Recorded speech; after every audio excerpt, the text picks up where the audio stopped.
Welcome to the Lovability Podcast. My name is Jennifer Stiers, and I'm here to talk love, relationships, sex, marriage, and everything in between.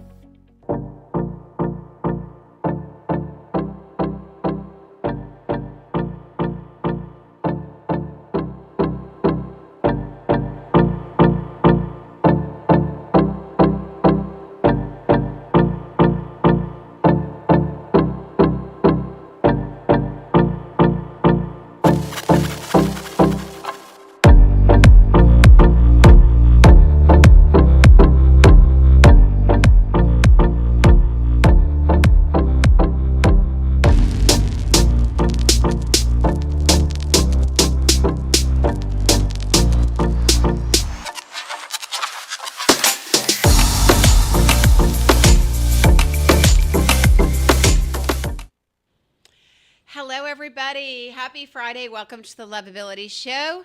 Let's hope today we keep our power. So we had started a really good show 2 weeks ago and got interrupted. So we're going to finish it out. There was just too much content and a lot of participation because it's an important topic.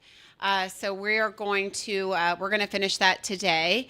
Welcome everybody for joining. And if you all are possibly joining from my personal page on Facebook, if you want to comment, you need to go to Lovability because that's the page I have up. And I do love your participation. I love your feedback. You guys are out there dating. I mean, my content comes from you and your experiences often. And of course, experiences that I have with my clients and the things that I see here through them, which is not always wonderful things. So this idea of toxic relationships is really important because there's so many. There's probably more toxic people running around than there are not toxic people. And is that good? No, it's horrible.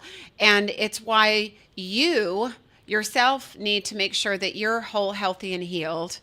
The best that you can be until you get into a relationship and get triggered. And then it's your job to maintain that health and what you learned.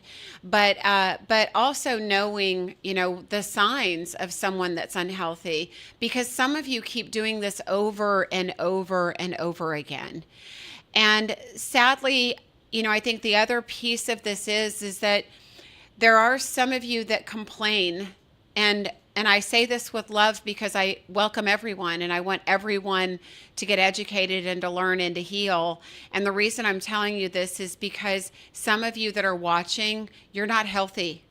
And how do I know? Because I can tell by sometimes comments, or like, for example, today I put up a post about men, does communication come with men or do you have to buy it separately? Which is always a good trigger for people because men, you guys for the majority really do suck at communication. You do. I don't know what's happened, but the majority of you really don't communicate well. Some of you are amazing, but it's such a small percentage, and we love you for it. The ones that remember how to do it. We love you for it, but I can tell you a sign for me that somebody's not healed. And hang on, let me just take a sip here. I have really bad allergies right now, so I will be drinking today, not alcohol, but because that can make a whole other fun show. But hey, Ron, don't be saying roll tide to me, by the way. We have an off week this week, so we will be watching you. Jamie, hello. Welcome, everybody. Glad to see you here. But back to the post today. As I see guys come on, and I get it, it needs to be said, but it's how it's said sometimes. When somebody gets defensive and says, and I say, you guys are doing this, instead of saying, some guys don't do that, or I don't do this, or this is what I do, or this is what a man should do, you're getting defensive and saying, but women are doing this and women are doing it too. And, that's it. The way I just said it is the way I hear it sometimes, right? It's like a child saying, be accountable. This is happening. And instead of having a discussion about it, you're pointing a finger. Anybody that points the finger in another direction when the direction should be here, it is something to look at on your end, because I do know that some women suck at communication. And let me tell you, those women that suck at communication, they are the ones that are either too busy to date, which are they are out there, or they are toxic. So there's a sign for anybody that wants a sign of a toxic woman. If she's not texting you back, calling you back, or responding to you, she either doesn't like you guys.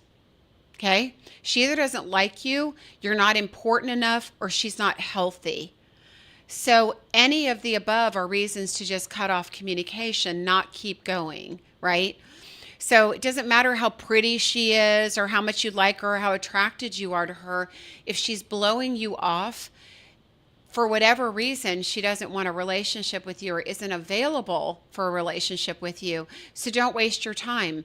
I like some of you guys that do this, and it's just not worth your time because these women aren't available.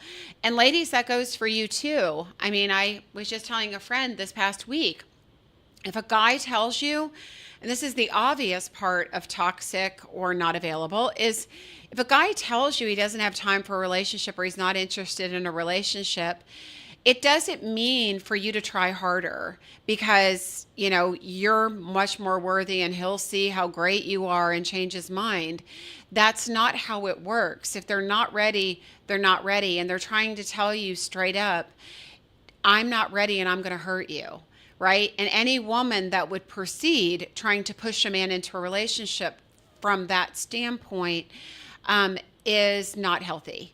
So do you get it? So it's really important that you understand your role in the not healthy, toxic part of it is that, you know, and there are, you know, some women that will say they're not available too. And guys, that means the same thing. If a woman is self-aware enough to say she's not available, she also is not available. She's not healthy. She's not ready. And I've heard it. I appreciate a woman that will say that because there's a lot of women that will just take any relationship that comes in because they don't want to be alone. And those women that say, I don't want a relationship right now. I'm not ready. I'm healing. I'm going through this. Good for you. Good for you taking the time and pausing and doing the work. Same with you guys. I hear you guys say it too, that you're not, and you tell women that you're not dating. Good for you. If she keeps pushing, you need to put up a stronger boundary, guys.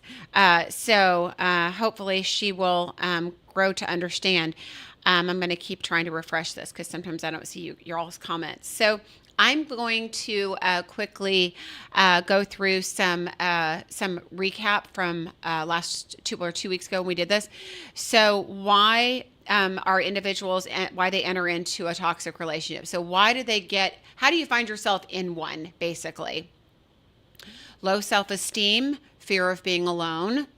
I'll go into these more detail. Unhealthy relationship patterns learned from childhood or past experiences. If you grow up where there's toxicity or chaos, that's what you know, and that's what love is. And that's something that people need to hear is the environment you grew up in, what love was in your home, how you were loved is how you will love or perceive love as an adult. So if your childhood was toxic and how your parents loved you or didn't love you or didn't show love was present, that unless you've done the work, unless you've healed, that's what love is going to be for you. So a lot of you that had toxic backgrounds and less than good childhoods, I'm not going to say perfect because nobody had a perfect one, but less than good childhoods, then you're the ones that are attracting these toxic relationships because we're working all this stuff out. And whether or not you guys want to believe it or not, I do this for a living as a counselor for 30 years. And as a matchmaker, I watch my clients do it. I watch people that aren't that aren't clients I'm coaching for dating. I'm watching them do it. I'm watching them make the mistakes. I'm pointing it out to them. I can almost ensure when I see a pattern, I can trace it back to their childhood. Always. It's either a mom or dad wound. Always. Did you hear that? Always. So it's super, super important that you heal if you're attracting toxic relationships, because you're attracting them because it comes from you. So misplaced ideas of love and acceptance, again, childhood, manipulation and control tactics employed by toxic partners. And I think where that really comes in and is super important is those of you that have been in relationships with narcissists. And even though that term is overused and everybody likes to label everybody as a narcissist, not everybody is, but there's enough narcissism going around where many of you have been in relationships with them, and they are toxic, and they place a mental and emotional wound that is, it takes a long time to recover from. And so people that come out of these narcissistic relationships, if they were really bad, and not just really bad, but the person that was in it was also not healthy enough to begin with. So now you've got two, instabilities there. It takes a really long time for unhealthy people to recover from a narcissistic relationship. So they come in with all these wounds. And so manipulation, control tactics employed by partners, former partners, that's a wound going into relationships. And needing to heal a childhood wound from a parent, repeating patterns. So we talked about that. So let's talk about those childhood wounds and see if you guys can relate to any of these yourself, because sometimes you sit back and you think, okay, well, maybe I am toxic, or maybe I do have wounds, but where are they coming from? Well, here's where they may be coming from. So very often kids that grow up with lack of love or validation. The validation piece is crucial. I don't know. I don't remember if I went through this last 2 weeks ago, because it was 2 weeks ago and I can't remember what I did yesterday, but I'll say it again. Anybody that came from a family that didn't get validated, and I think I remember going through this because it's different for girls and boys and moms and dads. So that validation from a man, from his father, that piece missing is crucial, because that man's going to always try to prove his worth because he didn't get that validation from his dad growing up. So he's constantly seeking feeling worthy as a man in the world, and that wound definitely shows up. The mom wound for you guys with that lack of validation. Our mom is she nurtures us. So if you weren't nurtured, and that's her role, as you're so good at this, you're such a great writer, you're such a great baseball player, you're such a good friend, you're such a great communicator, you're so good at math, whatever those affirmations are. When that's not validated from a woman, you'll seek those relationships out. What you're missing from childhood is what you seek out as an adult, whether you realize it or not. So if you look at what are the things I need in a relationship, what are the things that make me happy, and you really dig in from a soul perspective, you'll find those childhood wounds there every time. Or you will find, and I don't want to say all of them are wounds, because I think the other piece of that is sometimes what you want and need are things that you got.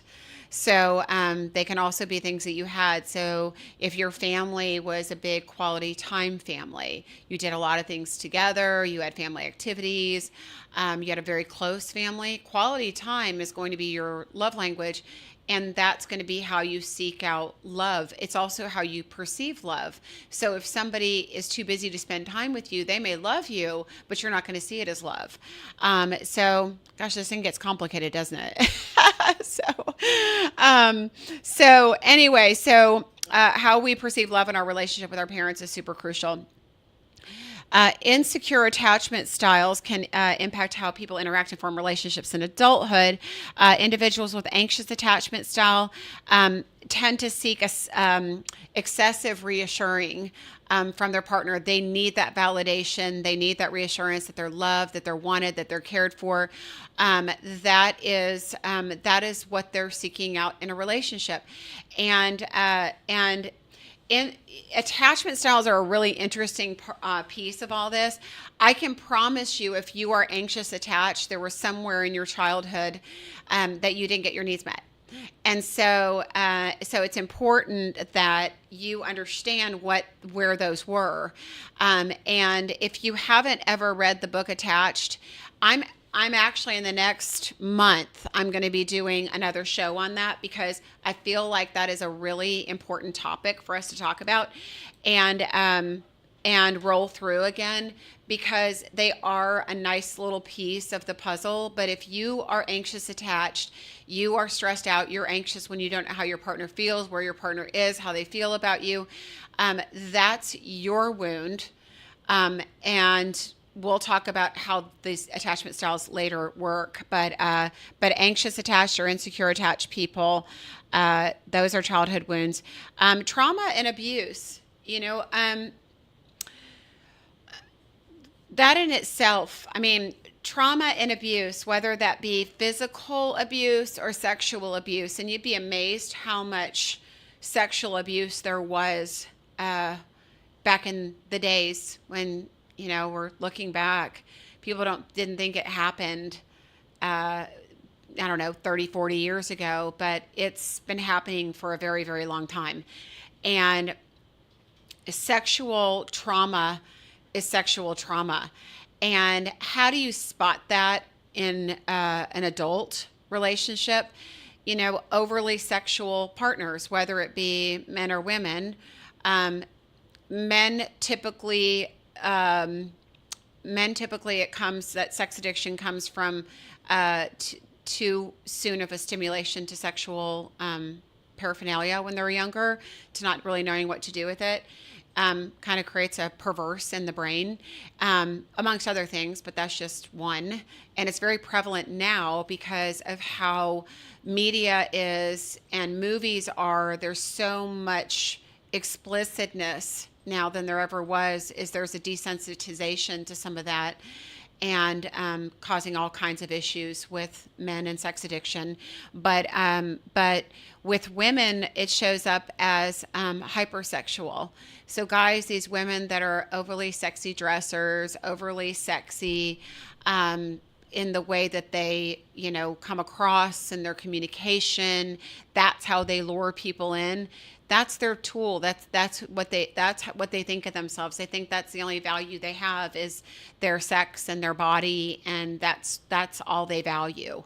And that's toxic. It's absolutely toxic, because let me tell you something about somebody that has that kind of background where they didn't get attention, or they have trauma or abuse like that in their background. Not one person can ever satisfy that, because that's a wound. So what you're seeing and dealing with, and you're thinking that you're such a stud because, she's all over you, that's just her way of expressing herself. It's the only way she knows how, when it's not really healthy. So you have to be really careful, guys, when you run across these women that are hypersexual very quickly and want to get intimate with you very quickly. They're using that, and they're not healthy. So once you cross that line, you will have issues. So neglect and abandonment.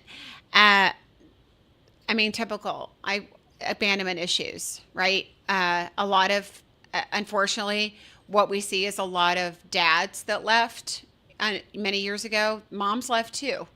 But a lot of, if dads were absent in their life because of a divorce, or whatever, those abandonment issues are very, very real. And guys, I will tell you, because more women have them because of not having a good relationship with their father.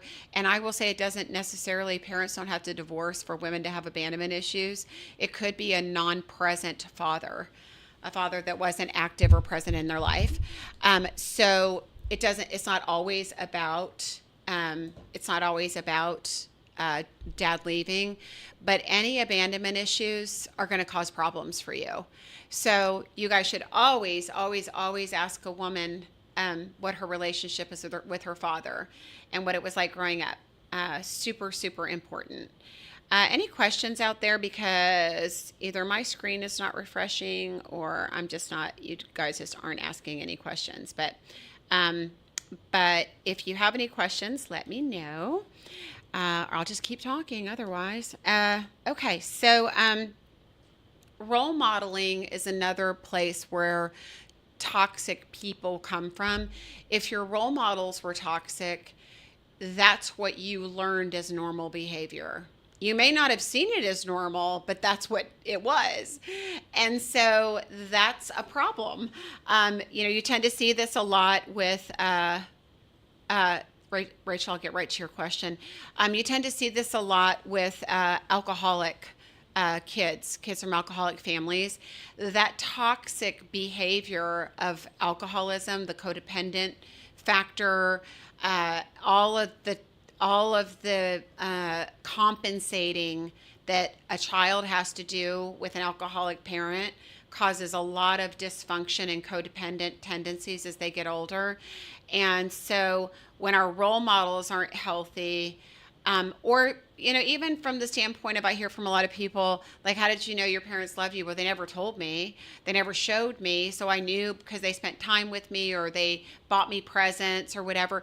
When your role model wasn't loving, how do you show love, right? I mean, if touching wasn't something your family did, you weren't huggers, or you weren't affectionate in your family, you didn't have experience with that. Some people that come out of families like that don't even want anybody to touch them.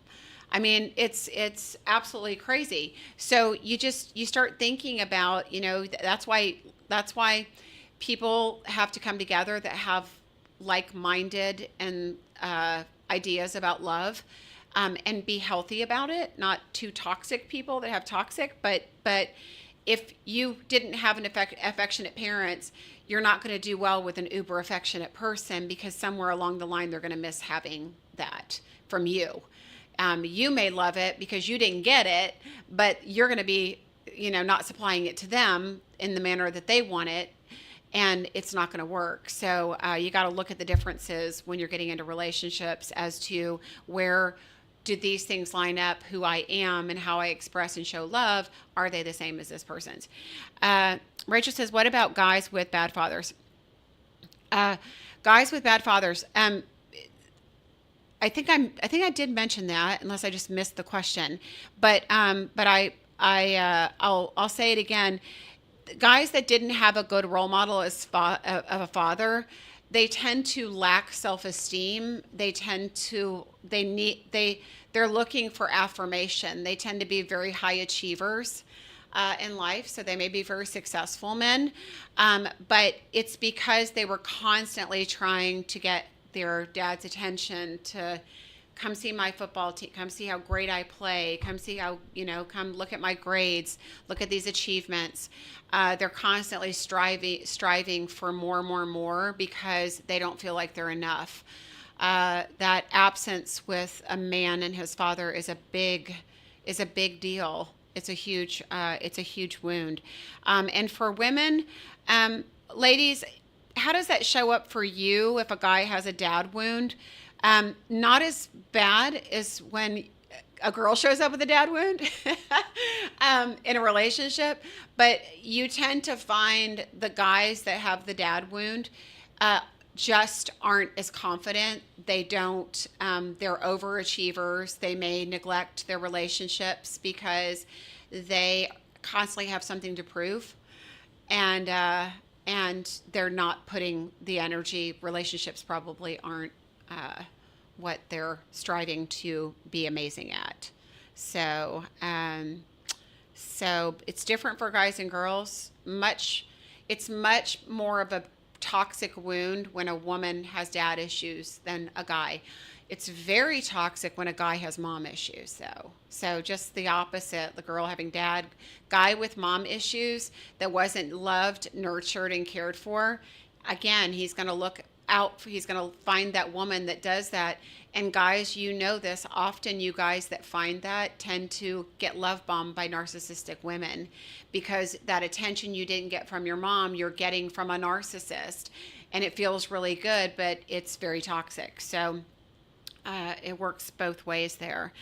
And so Rebecca says hyper independence is a symptom too. Um, of bad fathers. Is that what you're talking about, Rachel? I mean, Rebecca, guys with bad fathers, hyper independence is one. You know, hyper independence is also, if somebody's super independent, it can go both ways. It can be a sign of that they're women too, that they just didn't get the attention that they were needing as children. And so they're trying to prove themselves as an adult. And so they're super independent because they're super focused on themselves. They're super focused on having to prove themselves or achieve something to get the recognition and the love that they think they deserve. I think the other piece of that pie where it's healthy, because there's always a balance, I think sometimes there's, people that are uberly independent, that are very healthy. They're just so independent, so really confident, inner confident that they're not needing a relationship. So they're just in their own world doing their own thing. And maybe they were very nurtured for their achievements, and so they're very proud. So there's two ways that some of these things can go. That's why it's so important that you ask questions about family origin and how they grew up, so that you are aware as to what that looks like. Uh, and Let's see, Rebecca. Let's see. Not know of neglect and lack of validation. You can't just rely on anyone. Yeah, so we just talked about that. So perfect. Lori says, what causes defensiveness in men? What causes defensiveness in men? Oh, wounds, ladies. Toxic wounds cause defensiveness. Again, they may not be from you. A guy that is defensive has been probably hurt, neglected, or rejected. I think a lot. I personally could tell you from my observation, just from what I do for a living, and watching the way that men and women interact at my events and on dates and online and on social media, men that are defensive are typically men that have been wounded by women or rejected by women. And so it's important to kind of know where sometimes defensiveness comes from, because sometimes we try to match that defensiveness with more defensiveness, when in fact that's a wound. Like, we just talked about today with people, and it happens a lot. I see it a lot from men. I pick on women and I pick on men, and it's a moment I'm going to pick on you guys, because I tend to see this a lot from you guys. I could be, if ever I point the finger at guys for doing something, whether it be not showing up from communication, not knowing how to court, not putting in the effort, something like that, I'll tend to get a lot of defensiveness from men pointing the finger back at women. And I'm the first to say, some of you women are horrible. I mean, I will call it out. I've said it a million times. There are age groups I could mention that I won't right now that are just flaky, super, super flaky. And I feel bad for you guys that are trying to convince women to date you when you're dealing with flaky women. Stop. If a woman doesn't show interest, if a woman it doesn't respond to you, if a woman doesn't want to see you, if a woman turns you down, go away. Leave her alone. Don't keep trying. That's your wound now at this point, because she's pushed you away. If she's non-responsive, she's not interested. Period. The end. And it goes the same way on the other side as well. In men that have been rejected time and time again are just wounded. And that is very, very sad. And Lori says, could it be from his mother? It could be. I mean, guys that, again, have that mother wound where they're not nurtured, and then they tend to attract women too. Like if they have a mom that was very hard on them or emotionally or mentally abusive, they go for those kind of women. It's like it is for sure they go for those same women, and the women don't show up that way, or at least the guys don't see it right away. It's after the fact that if they had an angry, absent mother, they will be dating an angry absent woman. They just may not know it at first. So you got to deal with your stuff. I will say during COVID, I had a lot more men in therapy than women, but because men were starting to like stop, slow down, and see like, oh God, I've got something going on here. You guys have got to do the work, because when you keep going after the wrong type of women and then you bitch about that, that all women are users, they're fake, they're not who they seem, they are, they're putting up a false, facade, they're not showing up the way they really are, and then down the road they turn into somebody else. That's on you. That's not on them. That's why it's so important, people. I mean, I can't stress this enough. It's why it's so important when you get into a relationship that it's not about, we're not talking about the weather and about the state fair and the football game on a first date. We're really getting to know the person and finding out who they are and where they came from, right? What their childhood was like, all that good stuff. All of that is super important. That's all the stuff that's going to make or break you down the road. Yet so many of you are afraid to tread in that territory. And by the way, that's another wound that you guys should look out for. If somebody is very superficial and you ask them a deep question and they block you, or they change the subject, or they brush over it without answering, that's a wounded person. Somebody that's not willing to be forthcoming or isn't available to be honest and vulnerable, those are wounds, right? So that's a total mismatch of people. So you should ask the tough questions. You guys are asking really good questions, by the way. So Nancy says, a man who had a nurturing mother, but either is emotionally absent or not nurturing father, what result do you see? So a man who had a nurturing mother, but either is emotionally absent or not a nurturing father. Okay.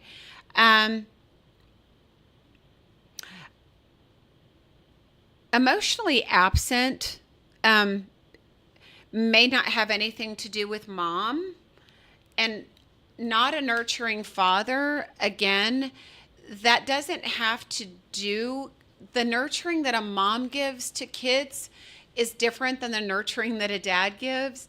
So this is a very complicated one. I'm just going to be honest, because again, it can go both ways. A guy that didn't have a dad that was present in his life, and wasn't supportive and affirmative, they will tend to be those overworkers, absent, not giving the kind of affection, affirmation, attention, and presence in a partner's life and their kid's life that they need. So I would think that wound, Nancy, is more from dad than it is from mom, because you could have a wonderfully nurturing mom, but a guy could look at that, because it's not necessarily a guy's role to be a nurturing mom.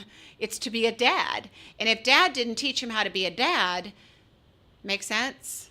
So that's kind of where that complicated piece comes in. Lots of men with nurturing moms and not present dads, that they're not good dads. I mean, what is the analogy I always use? If you've never had chocolate, how do you describe the taste of chocolate to somebody? You can't, because you've never had it. And it's the same thing with, issues like, if you never had a good father, how do you become a good father? You watch movies, you grew up watching Beaver Cleaver, and so that's a good dad, or, you have some idea about it. Or maybe you had a friend, like I see a lot of people that had friends' parents, moms or dads, that were good dads. Like a guy might say, well, my dad was never around and didn't show up for my stuff, but my friend's dad was always there for me and encouraging me and teaching me how to throw the baseball. You don't hear that as much with guys, by the way, as you do with moms. You tend to hear ladies will tell you that they went to their girlfriend's house and their mom took them under their wing. And same with the guys, that, you know, somebody's mother took them under their wing, because that's kind of a mother nurturing role, to just kind of love everybody. However, here's the caveat in all of that.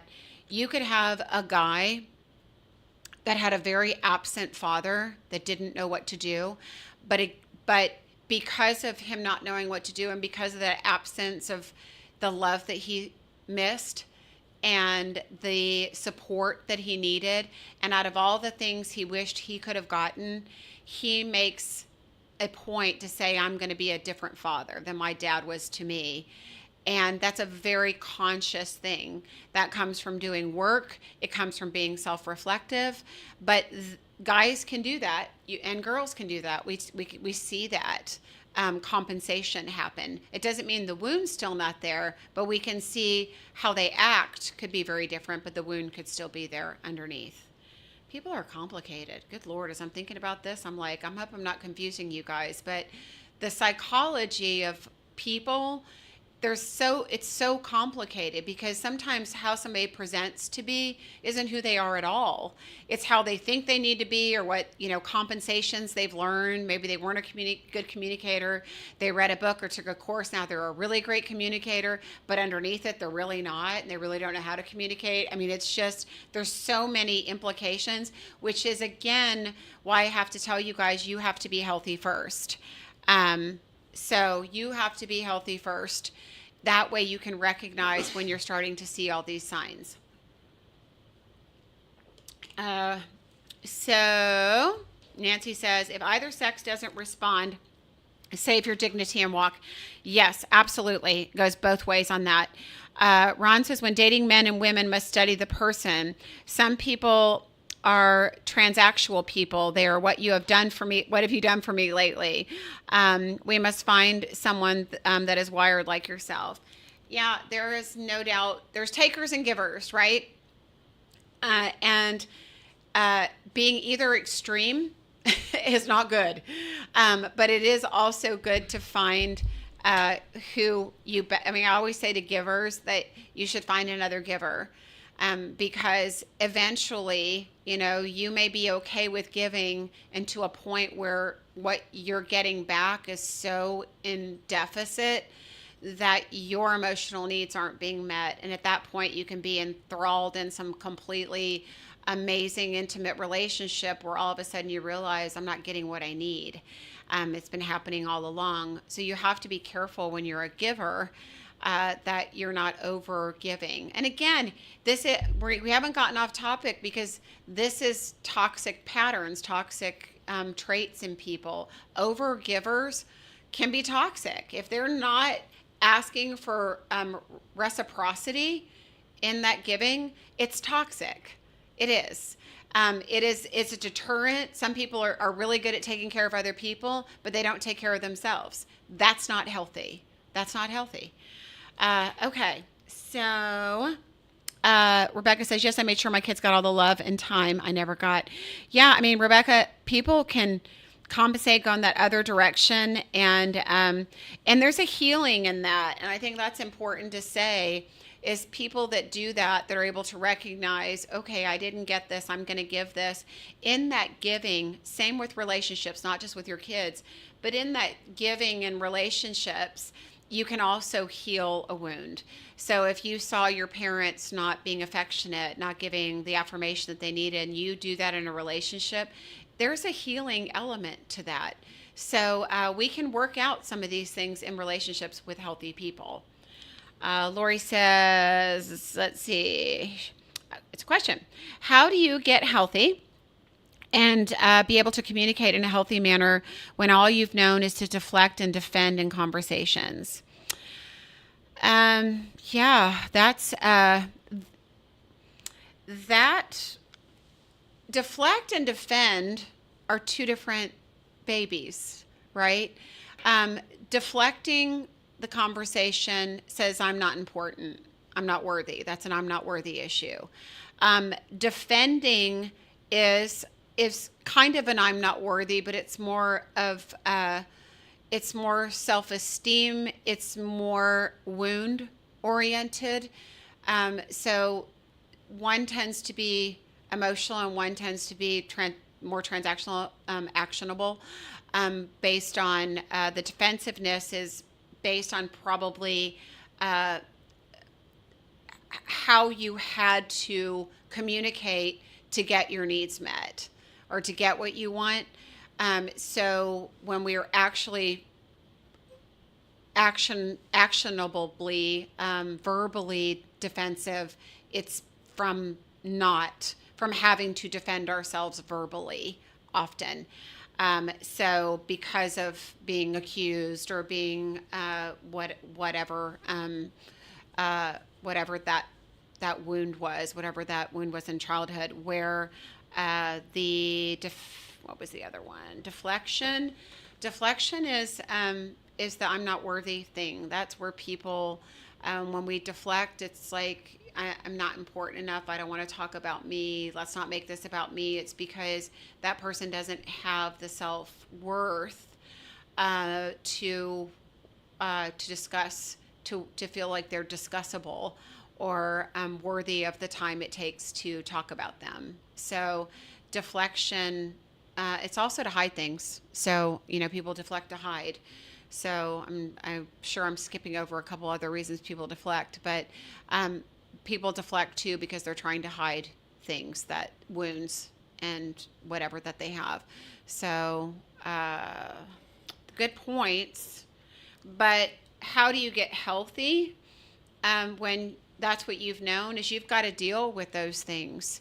You've got to understand why you're deflecting, why you don't feel worthy. You've got to understand what was inflicted upon you and why you're defensive. What are you defending yourself against? Because people that are defensive, sometimes the defensiveness has nothing to do with what's happening in their life now. It's what did happen. Just like people that are victims, right? That victim mentality.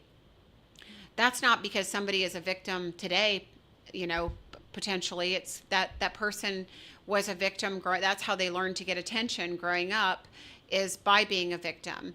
And so if you see any strong personality trait either in yourself or in someone else, that is a wound, that is toxic, and it needs to be dealt with. Okay, I just lost you guys. I don't know what happened. It kicked me off. But I know there was another comment. Hold, please. I'll get back there. At least we didn't lose electricity. Let's see here. Good questions today, though. Good questions. Okay. And I love the fact that you all are thinking about this from a you perspective. Like, Lori, that was a great question. That was maybe my behavior. So instead of deflecting to look at somebody else.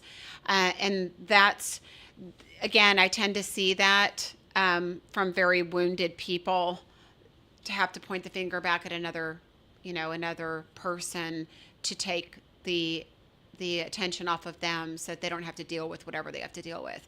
Codependency is the same thing. They will take care of everybody else and meet everybody else's needs because they really need their needs met deep down. They weren't getting, but their way of meeting their needs and getting love and feeling love is by giving it to somebody else when they really need to receive it. Okay, signs. I'm going to try to fly through here. We got about 15 minutes. Okay, early signs you might be in an unhealthy or toxic relationship. A lack of trust. If your partner doesn't trust you from the beginning or wants to know where you are, is questioning you right up front. I mean, I've had people do it after the first date. Run. Any lack of trust that didn't come from you. Trust does need to be earned, and there is a time frame in which that needs to happen, but trust should also be given. And we can fight about this all day because I know I've had many conversations with you guys about this. You have to go into any relationship trusting someone else, but you must be discerning, right? So there, you have to trust, because you just met somebody and they haven't given you reason not to trust them. And we don't have to look for reasons not to trust them, which many of you do. If you don't trust and you're wounded, you're looking for reasons not to trust them. You will find holes in their story that aren't even there, or you'll find reasons for their behavior that aren't even there, that, things that they're, and how do you find that is people tend to think for other people. So a guy doesn't call a woman or doesn't text her after a date the next day and she's like, oh, well, he didn't really like me. It was just, I thought he did and I thought we had a great connection, but I haven't heard from him, so clearly he doesn't, think so. And I'll listen to women talk, and women do it. It's not men, it's women. Women will talk their way out of it. That's your wound, ladies. That's your wound. That's a toxic wound. And that will keep you from getting in any relationship, because that's an anxious attached, and that's an expectation that you have for somebody else it's not fair to have. Great to have standards, not good to have expectations. I'm mixing in all kinds of things here. All kinds of things we could talk about. Make sure I didn't miss anything. If I missed anything, you guys comment. Now that I've gotten back on. The second thing is excessive control. If a partner tries to control your actions, decision, your friendships, limits your independence, tries to tell you, who you can be friends with, how often you can see your family, controlling those personal relationships in your life. When somebody tries to push everyone else away, that is their insecurity and need to control you. And those are signs of an unhealthy person, and potentially a very toxic narcissistic relationship. I'm not saying always, because people can be controlling without being narcissistic, but there's always that possibility. I mean, to some people, control feels like love. So if you grew up in a very controlling childhood, control was love. So you'll tend to find, men or women that are very controlling, that feels safe to you, that feels good, that feels like love to you, when it's not. That was just love growing up that, wasn't healthy. So everybody's got to be very aware of who they are and how they grew up and what their wounds are, so that we're not attracting it. But excessive control is a reason to really back up, question, and set proper boundaries. Constant criticism. It can be little things. It could be, I know I had a girlfriend that went out with a guy, and they were sitting at dinner, and he said something about a young girl that walked by, the way she was dressed, and he said it's to his date. He said, why don't you ever wear anything like that? Right? Like that's letting her know, like, he'd like that, and maybe that's the way he meant it, but that's criticism to a woman. Like, that kind of belittling, where it's like, well, I'm this, is that not enough?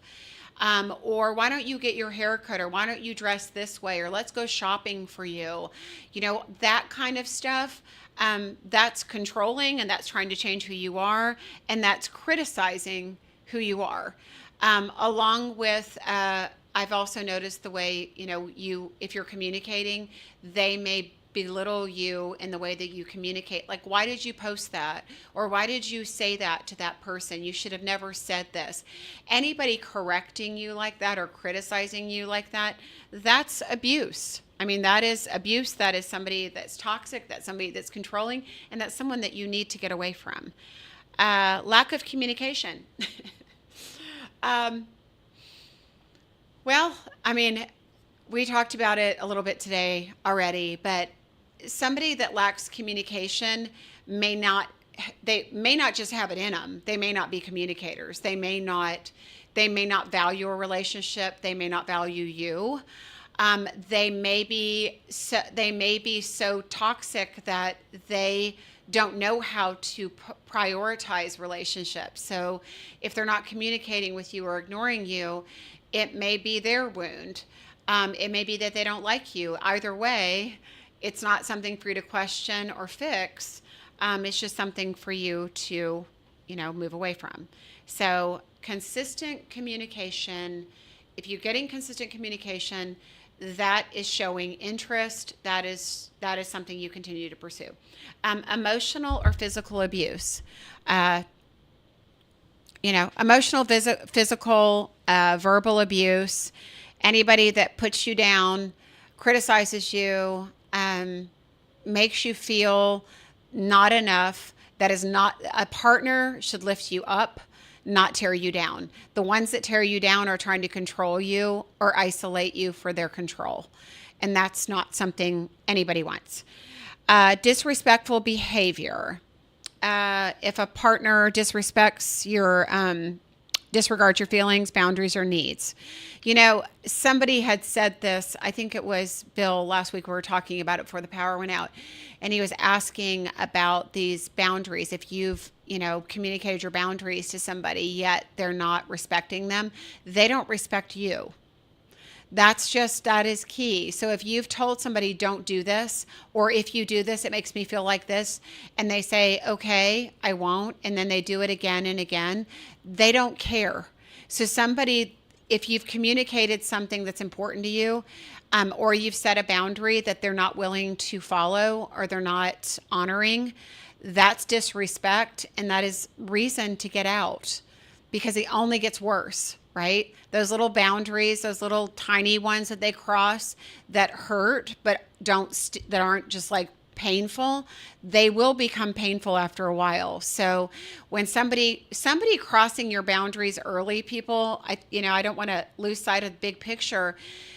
Sometimes people do that in initial communication because they know that if they can get away with little things, they'll get away with bigger things later. So it's really important to make sure that you are setting boundaries and you are forcing whoever you're with to maintain them, because you're training them on how to be with you, right? And that's important down the road, because they're also, if they're toxic, they're training you to allow them to keep disrespecting yours. Right? So they keep pushing the envelope further and further and further. The little verbal abuse gets worse and worse and worse. The physical abuse, once it's a shove or a squeeze your hand too tight. The next it's pushing you, it's hitting you. The next it's, flat out way physical violence and worse. So but they always start out little and keep going progressively. So super important that we understand that. Frequent conflicts and arguments.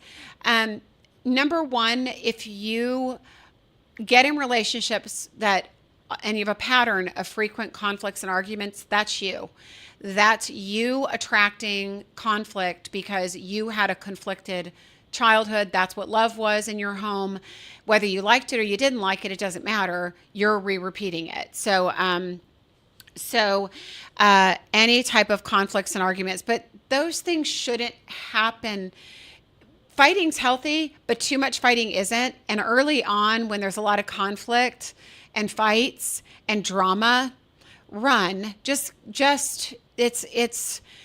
somebody that's not healthy, right? So it's okay to end relationships because you see that massive red flag, right? So frequent fighting and arguments are not good. So how to break free, acknowledge the toxicity and the impact it has on your well-being, because you are important. Okay. Getting to the nitty gritty here part. I can see here that I'm not getting updates. I don't know why, but thanks. Internet. Is it slow? Are you getting pauses, Chris? I'm checking. Okay. I can't see if you're commenting, so I'm not ignoring you, but I can see that I'm not getting updates. Seek support from friends, family, trusted friends and family and professionals, and reach out to those people that care about you. It's really important, people, that you listen to your friends and family. The people that love you, if they tell you somebody's toxic, they tell you somebody's healthy, they tell you somebody's not good for you, listen to them, because they have only your best interest in mind. Now, granted, we all have unhealthy friends and family members that will tell you to get out because they're jealous. You have to be healthy enough to know with discernment what that looks like. But I think it's important to listen if your family tells you somebody's not good for you, or they see a red flag and they love you and you know they love you and they have your best interest in mind. Listen to them, because sometimes they see it first. Set boundaries and communicate your needs assertively and make sure they're being followed and maintained. Focus on self-care, self-love, and rebuilding self-esteem. So super important when you get out of any kind of relationship, toxic or not toxic, for whatever reason you get out, make sure that you do the work, figure out who you are at this point, what you learned from that relationship, what you want moving forward, what you don't want moving forward, what works, what doesn't work, because who you are today is different than who you were 6 months ago, a year ago, or 20 years ago. So there is a point where you have to self-reflect and take time to not only get to know yourself, but to get comfortable in your own skin and be happy where you are without a partner. Because that's the only time that if you are in need of a partner because you're lonely, or you miss having somebody in your life, or you need to have somebody in your life to feel fulfilled, you are toxic, and you're going to get in a toxic relationship because you're going to overlook all the stuff you don't need to overlook because you just wanted a relationship. And learn from experience and establish healthier relationship patterns. Check your patterns out. Everybody's got them. The reason I'm good at my job is because I can help people look at those, but you have to look at your relationship patterns. You also have to be willing to look at feedback you're getting. If you're out there dating and people tell you that you're not a good communicator, or that you're hard to get to know, or that you're rough around the edges, or that you're too assertive, or you're too shy, or not assertive enough, listen to that. If you've heard it more than once, it's true. It's a pattern, and you not willing to look at it is what's keeping you from finding love. So please do not dismiss those things when you hear things coming up over and over again. If you hear them more than twice, it is your pattern and it is the truth, and there's something there for you to look at. Often that's when I get people and we dive in and we figure out what that is. And just fixing that, just you fixing that helps you find love and helps you get into a healthy relationship. Okay, so lots to say. Thank you for joining me. Thank you for all your great feedback and questions. You guys are awesome. Love when you participate this way. So I will see you in 2 weeks. And I might have a special guest for you in 2 weeks. So I'll see you soon. And really quickly, I think I forgot to mention, we've got Karen, that Mexico trip. I think our time ran up for booking rooms. Karen and I are going to Mexico. So if anybody wants to go to Mexico and have fun, we're not doing a matchmaking trip. We're just going to take a little vacation. She's got some rooms booked. There she is, Karen. She is a great travel agent, by the way. She knows how to put those things together. But you definitely want to make sure that you reach out to her if you just want to go have some fun. Don't wait, because the rooms will not be available. The hotel's booking up. That's why they had to release our room block. Okay, love you all. Bye. This is Jennifer. Thanks for listening today, and please subscribe to the podcast. Each show we're going to have new topics and information. If you'd like to find out more about coaching or matchmaking, please go to my website at lovegen.com, or you can find me on my Facebook page, my personal page at Jennifer Stiers.